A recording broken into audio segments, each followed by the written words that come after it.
Hello, magluluto tayo ng green curry lamb. Ayan, mamarinate natin yung ating ribs ng mga asin, turmeric powder, cumin powder, andyan po yung kanyang measurement, garam masala, at saka yung crushed black pepper. 2 tablespoon po yan kasi yung ating ribs ay 3 kilos po yan. Ayan, yung garlic paste at ginger paste, 3 kilos.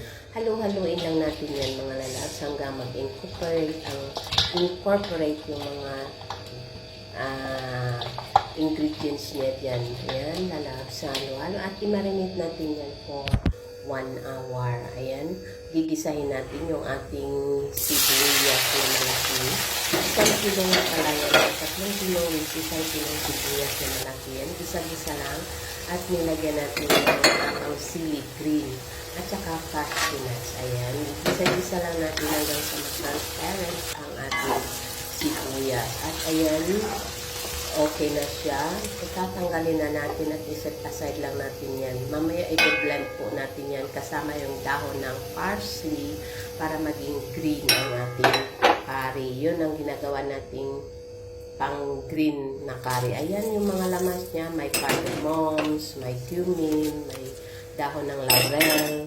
Ayan, gisa-gisa lang natin. At doon pala tayo nagisa sa pinag-gisahan natin ng sibuyas. Ayan, nalalap. Ipasok natin ang ribs. Ayan, igisa lang natin igisa at lagyan ng tubig at palambutin natin ang ating karne. Ayan na pala yung ating na-blend na sibuyas yan.